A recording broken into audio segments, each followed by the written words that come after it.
গণভোটে হাঁ বিপুলভাবে বিজয়ী হয়েছে। এখন হাতে বিজয় মানে কি? বিএনপি ক্ষমতায় এসছে বড় মেজরিটি নিয়ে। গণভোটে ক খ গ ঘ চারটা ভাগ আছে। ক খ গতে দেখা যায় কি কি আছে মোটামুটি, সেগুলো সব কি বিএনপিকে করতেই হবে? মানে অনেকে বলেন বা অনেকে ধারণা করেন যে এই গণভোটের বাস্তবায়ন নিয়ে, অর্থাৎ জুলাই সনদের বাস্তবায়ন নিয়ে একটা সমস্যা আমাদের সংসদে বা সামনে কিছুদিনের মধ্যে শুরু হবে। আবারও এই প্রশ্নটা করছি, বিএনপিকে কি গণভোটে উল্লিখিত সব কিছুই করতে হবে, বিশেষ করে ক খ?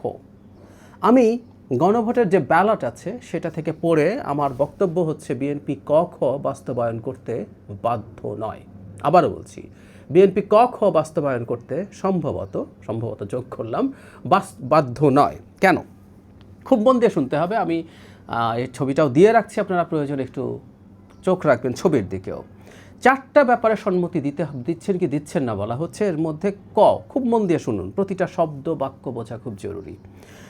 নির্বাচনকালীন তত্ত্বাবধায়ক সরকার, নির্বাচন কমিশন এবং অন্যান্য সাংবিধানিক প্রতিষ্ঠান জুলাই সনদে বর্ণিত প্রক্রিয়ার আলোকে গঠন করা হইবে। খ, আগামী জাতীয় সংসদ হইবে 2 কক্ষ বিশিষ্ট ও জাতীয় সংসদ নির্বাচনে দলগুলোর প্রাপ্ত ভোটের অনুপাতে 100 সদস্য বিশিষ্ট একটি উচ্চকক্ষ গঠিত হইবে এবং সংবিধান সংশোধন করিতে হইলে উচ্চকক্ষের সংখ্যাগরিষ্ঠ সদস্যের অনুমোদন দরকার হইবে। গ, সংসদে নারী প্রতিনিধি বৃদ্ধি, বিরোধী দল হইতে ডেপুটি স্পিকার ও সংসদীয় কমিটির সভাপতি নির্বাচন, মৌলিক অধিকার, বিচার বিভাগের স্বাধীনতা, স্থানীয় সরকার, প্রধানমন্ত্রীর মেয়াদ, রাষ্ট্রপতির ক্ষমতাসহ তফসিলে বর্ণিত যে 30টি বিষয়ে জুলাই জাতীয় সনদে ঐক্যমত্য হইয়াছে সেগুলো বাস্তবায়নে আগামী সংসদ নির্বাচনে বিজয়ী রাজনৈতিক দলগুলো বাধ্য থাকিবে। ঘ, জুলাই সনদে বর্ণিত অপরাপর সংস্কার রাজনৈতিক দলগুলোর প্রতিশ্রুতি অনুসারে বাস্তবায়ন করা হইবে। আমি পরে যেটা বুঝতে পারছি, শুধু গ বিএনপিকে করতে, বিএনপি বা যেই জিতত তাকে করতে বাধ্য থাকতে হতো। আমি শেষ বাক্যটা আবারও পড়ি, জুলাই জাতীয় সনদে ঐক্যমত্য হইয়াছে সেগুলো বাস্তবায়নে আগামী সংসদ নির্বাচনে বিজয়ী রাজনৈতিক দলগুলো বাধ্য থাকিবে। গতে বলা হয়েছে। কতে বলা হচ্ছে জুলাই সনদে বর্ণিত প্রক্রিয়ার আলোকে গঠন করা হইবে। খ হচ্ছে উচ্চকক্ষ গঠিত হইবে, সংখ্যাগরিষ্ঠ সদস্যের অনুমোদন দরকার হইবে।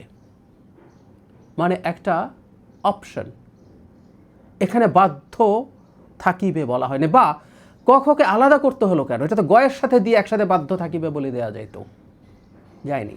আবারও বলছি, গতে বলা হচ্ছে জাতীয় সনদে ঐক্যমত্য হইয়াছে, মানে এখানে সবার যেগুলোতে একমত হয়েছেন, যেগুলোতে করার কোনো নোট অফ ডিসেন্ট নেই, সেগুলোই করতে বাধ্য থাকবে বলে বলছে ব্যালট। আর ক আর খ একটা অপিনিয়ন, আমি যেটা বুঝি। হাঁ বিজয়ের মাধ্যমে জনগণ একটা অপিনিয়ন দিয়েছে, ক আর খ করলে তাদের কাছে তারা যা মনে করে এটা হওয়া উচিত, এটা হলে ভালো হয়। ঘতে কিন্তু বলা হয়েছে অন্যান্য জিনিসগুলো রাজনৈতিক দলগুলো প্রতিশ্রুতি অনুসারে, তার মানে এর বাইরে গয়ের 30টা, কখতে যা উল্লেখ আছে তার বাইরে যেগুলো আছে সেগুলো সে প্রত্যেক দল তার মতো করে নোট অফ ডিসেন্ট ফলো করে সে করে ফেলবে। আমি স্পষ্টভাবে তাই বুঝতে পারছি।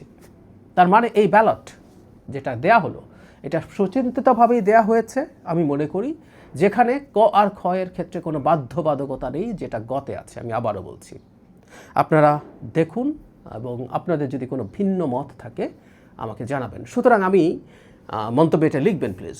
তার মানে আমি যেটা বলতে চাইছি, আগামী সংসদে গণভোট রিলেটেড যে জটিলতার কথা বলা হচ্ছে, বিশেষ করে ক আর খ আসলে সেই জায়গাগুলো যেগুলো বিএনপিও চায়, কিন্তু বিএনপি কিছু জায়গায় নোট অফ ডিসেন্ট আছে। কত যেমন তত্ত্বাবধায়ক সরকার আছে, তত্ত্বাবধায়ক সরকারের ব্যাপারে তার কোনো দ্বিমত নেই, কিন্তু তত্ত্বাবধায়ক সরকার গঠন প্রক্রিয়ার একটা পর্যায়ে তার নোট অফ ডিসেন্ট আছে।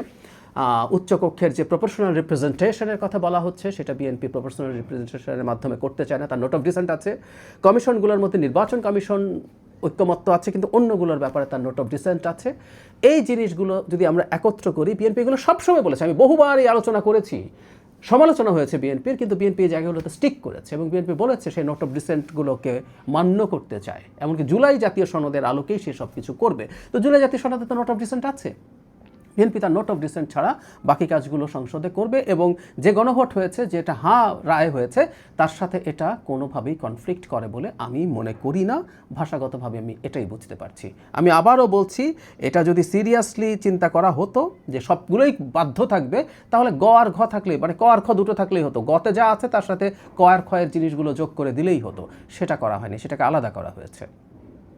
সুতরাং আমি বিশ্বাস করি গণভোট নিয়ে এবং বিএনপির যে স্ট্যান্ড সংস্কার নিয়ে, তার সাথে কোনো সাংঘর্ষিক পরিস্থিতি নেই। আমি আবারও বলছি, কোনো সাংঘর্ষিক পরিস্থিতি নেই। আমরা নিশ্চয়ই ব্যাপারটা বুঝতে পারছি। আবারও বলি, কারো যদি দ্বিমত থাকে সেটা কাইন্ডলি একটু মন্তব্যে লিখবেন, জানাবেন।